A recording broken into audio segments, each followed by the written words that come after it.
A raíz de la pandemia, las causas cardiovasculares pasaron a ser la segunda, siendo la primera pues, la infección por COVID-19 como primera causa de muerte. Un poco más de epidemiología en lo que tiene que ver con la parte acá ya adaptada a Colombia, en la cual observamos que la población que mayor número de infartos tipo 1, como son los que yo voy a describir, está entre los 40 y los 79 años y que afecta en una mayor población a los hombres con relación a las mujeres. Bueno, inicialmente el doctor Luis Pérez comenzó a hablar y terminó definiendo a la paciente como un infarto tipo 2. El infarto tipo 1, como él bien empezó a decir, no se produce más que por la ruptura de una placa ateromatosa con una adhesión plaquetaria y una formación de un trombo que ocluye de manera total e impide el flujo sanguíneo. El infarto tipo 2, que fue el que describió el doctor Pérez, en la cual hay un desequilibrio principalmente entre el aporte y la demanda de oxígeno. Hay muchas patologías dentro de eso, los procesos infecciosos que nos pueden generar este tipo de infarto.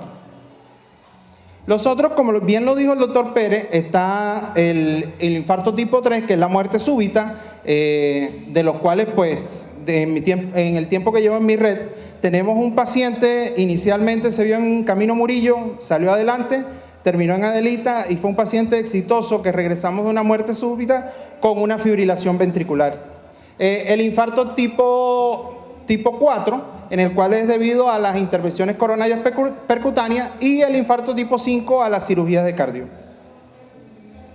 Bueno, haciéndolo un poco más didáctico y quizás mucho más entendible para todos, el infarto que vemos, que es el infarto tipo 1, que es el en el cual hay una elevación del segmento ST, es cuando surge una disminución de manera repentina del flujo de sangre de las coronarias después que un trombo ocluye de manera total la arteria afectada, como vemos acá en la imagen y como vemos la lesión a nivel del corazón.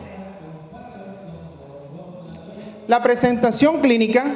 Dentro de la presentación clínica, en esto yo creo que nosotros, los médicos internistas, siempre vamos a hacer mucho hincapié, ya que aquí lo que dentro del infarto prevalece mucho lo que es la clínica del paciente, y esa clínica del paciente está relacionado inicialmente con la semiología que nosotros apliquemos y las preguntas rigurosas que nosotros apliquemos al momento de evaluar ese paciente. Y una de ellas, de las que nosotros nunca sabemos, es el síndrome de Levin.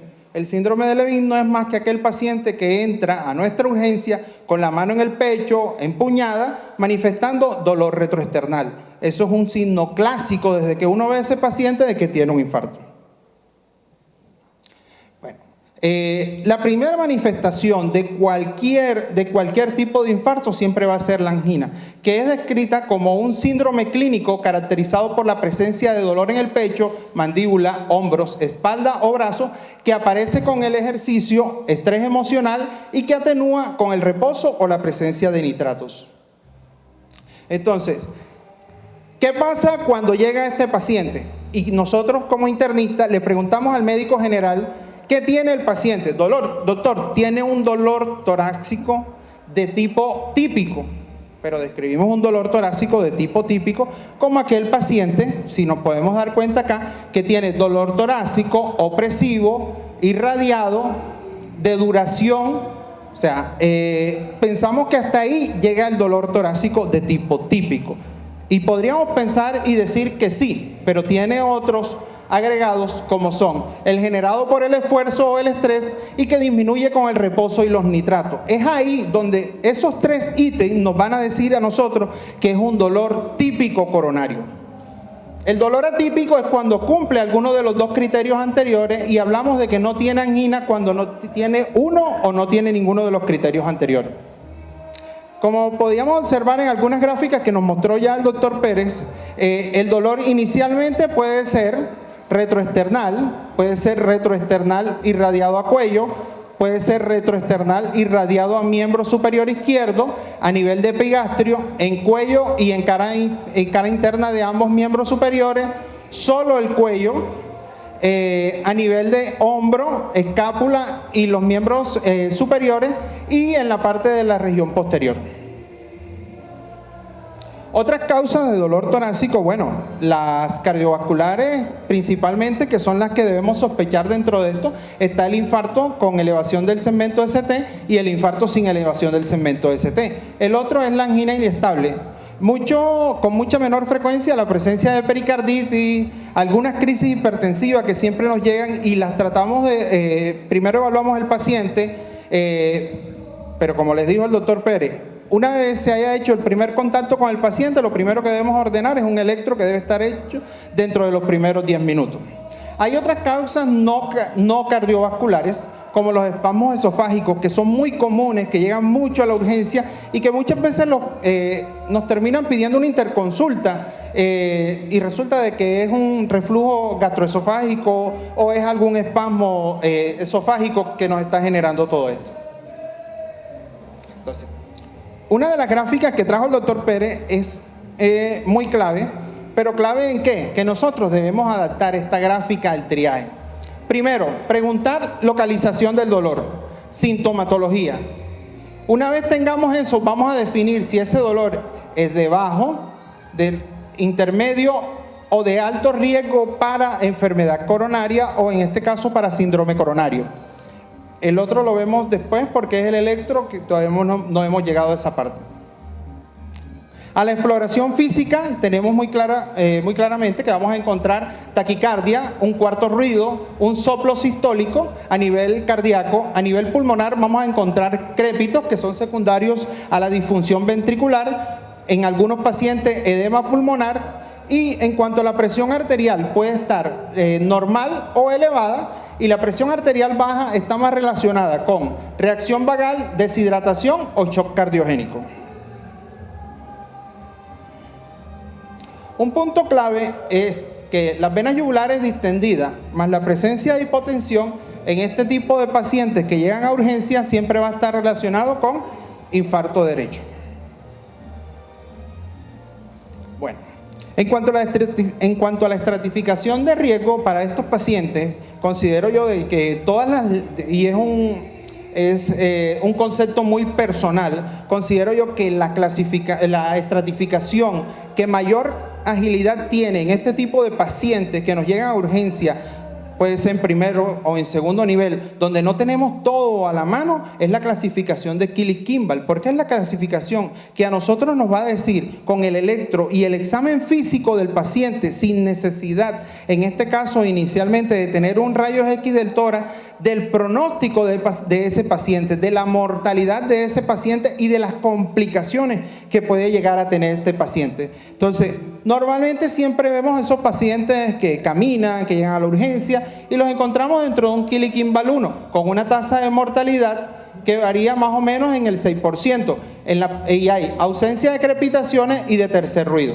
El Killy-Kimball 2, en la cual hay crepitantes, pero menor del 50% de los campos pulmonares, y puede haber o no la presencia de R3. Entonces ya aumenta ya la mortalidad a un 17%. En el Killy-Kimball 3 es cuando ya hay la presencia de edema pulmonar, y en el edema pulmonar hay semiológicamente algo que se llaman crepitantes en marea ascendente que vamos a evaluar en este tipo de pacientes y que son audibles sin la presencia del fonendoscopio. Tienen una tasa de mortalidad del 38%. Y el Killy-Kimball 4 es el paciente que nos llega con shock cardiogénico, que si se dan cuenta tiene una gran tasa de mortalidad. El electrocardiograma, como dije, debería estar desde el primer contacto médico hecho durante los 10 minutos. Siguiente. A los 20 minutos tenemos que tener la interpretación de ese electrocardiograma. ¿Por qué? Porque no es lo mismo leer un electrocardiograma que interpretarlo. Aquí entra clínica, pero también entra lo que los hallazgos que nosotros encontremos a nivel de este electrocardiograma. Y ahí hay que ser claro y hay que tener muchas veces un poco de humildad. ¿Para qué? Para saber, no todos, y digo a título muy personal, no todos no la sabemos todas. No todos no la sabemos todas. Y hay momentos en que si bien en el infarto con elevación del segmento ST, muchas veces es muy fácil identificarlo, como la que en los pacientes que describía el doctor Pérez, no son tan fáciles de identificarlo. Y una segunda opción siempre es lo mejor. Entonces, ¿qué vamos a tener? Vamos a tener una elevación del punto J que no es más que la unión entre el QRS y el segmento ST, en la cual vamos a tener, por lo menos en dos derivaciones continuas, un aumento del 2.5 en los varones menores de 40 y de 2 milímetros en los mayores, en los de 40 o más a nivel del punto J. ¿Cómo transcribimos eso o cómo pasamos eso a la práctica clínica? Es simplemente que tenemos que hacia arriba va a ser 1 milímetro. Entonces, cada cuadrito nos va a representar 1 milímetro. Mayor de 2.5 o de 3 cuadritos, vamos a tener una elevación del punto J y ese paciente está con un infarto con elevación del ST, a no ser que tenga una variante diferente. Y en las mujeres, mayor de 1.5. 1 milímetro en las derivaciones en ausencia de hipertrofia del ventrículo izquierdo, con bloqueo que haya bloqueo de rama izquierda, y ese ya es otro apartado diferente. Asimismo, como depresión del segmento ST en las derivaciones B3, B1, B2 y B3, que indica isquemia miocárdica, especialmente porque la onda T está positiva y son infartos inferobasales. Lo principal dentro de la lectura del electrocardiograma es saber la región o la cara donde se está infartando este paciente. Y tenemos que D1 y ABL nos hablan de la cara lateral, al igual que B5 y B6. Era lo que anteriormente conocíamos como cara lateral baja y cara lateral alta. B1 y B2 septal, B3 y B4 anterior, y D2, D3 y ABF inferior. Y asimismo reconocer con el electro la probabilidad de qué tipo de arterias coronarias pueden estar siendo afectadas. Una de las mnemotecnias más prácticas que yo he visto es que ya estos pacientes nos llegan a nosotros ya evolucionados. Y lo que vamos a encontrar son complejos QS, que son los más fáciles de identificar dentro de este tipo de pacientes. Bueno, entrando ya en lo que sería la interpretación o la visualización del electrocardiograma, he querido traerle unos patrones electrocardiográficos donde aprendamos a identificar los cambios y no nos desenfoquemos en el diagnóstico de este tipo de pacientes. Por lo menos, el infarto de cara inferior, con lo que se llama la imagen recíproca o la imagen en espejo, observamos, como les mostré en la imagen anterior, en la cual vemos pues, que hay una elevación del punto J o del segmento ST a nivel de D2, D3 y ABL, con una imagen en espejo o recíproca a nivel de B2, B3, lo cual nos indica que este paciente está cursando con un infarto de cara inferior con una imagen en el espejo en B1, B2 y B3. El de la cara anterior tenemos que, como habíamos dicho con anterioridad, comprende las dos derivadas que son B3 y B4, en la cual observamos la elevación del segmento ST. Campo. Ok. Dale, adelante. Miramos el anterior extenso, en la cual observamos que va desde B1 hasta B6, en la cual hay una elevación del punto J y es un paciente que obviamente nos llega a la urgencia y que tenemos que enviar prácticamente que enseguida a la realización de sus estudios, ya sea la realización de trombólisis o la realización de una ICP. Adelante. Bueno, lo que les había dicho inicialmente, podemos observar esta variante en la cual hay unas ondas T positivas, depresión del segmento ST, pero con ondas T positivas en más de dos derivadas continuas. Sin embargo, si a ese paciente le hiciéramos unas derivadas posteriores, encontráramos que va a haber una elevación del segmento ST en las derivadas B7, B8 y B9. Siempre que tengamos esto, hay que hacer derivadas posteriores, porque son infartos inferobasales que se reflejan mucho en la región posterior. Y así, si no tuviéramos una reperfusión de ese paciente, nos vamos a dar cuenta de que tenemos un infarto, tenemos un electro normal, posteriormente comenzamos a observar las ondas T picudas, comenzamos en minutos y en horas a observar la elevación del segmento ST, posterior a eso la presencia de Q, pero también la pérdida de la R, y ya en días empezamos a ver la inversión de la onda T, al igual que la Q se perpetúa, y ya en semanas o meses la T regresa a su normalidad, pero la Q sigue como en signo de su necrosis. Vamos a darle más adelante de otro campo. Bueno, esto es importante, chicos, porque muchas veces los errores más comunes que nos llegan a nosotros a urgencia es que es un paciente que tiene un bloqueo de rama izquierda y nos lo remiten siempre como un infarto agudo del miocardio con elevación del segmento ST. Entonces, tenemos que darnos cuenta que ante un bloqueo de rama izquierda tiene que haber una elevación del segmento ST de 1 milímetro concordante concordante con la derivación del complejo QRS. Como vemos acá, esa aporta 5 puntos. Y observamos la elevación del punto J dentro de en la misma dirección concordante. El otro es un descenso concordante del segmento ST de 1 milímetro en las derivaciones B1, B2 y B3. Lo vemos acá. Lo cual nos da 3 puntos. Y una elevación discordante de más o menos 5 milímetros con relación al QRS en cualquiera de las derivaciones. Esto, ¿cómo lo interpretamos? 3 o menor de ello es negativo para elevación del segmento de ST. Mayor de 3 en estos pacientes es positivo para IM con elevación. Bueno, otras causas tenemos la repolarización precoz, la pericarditis aguda, la hipercalemia, el aneurisma ventricular, el síndrome de Brugada y otros como los bloqueos de rama derecha o los bloqueos de rama izquierda. Algunas recomendaciones, pues al momento del diagnóstico inicial, que todos las hacemos, como es monitorizar al paciente, tomar los signos vitales.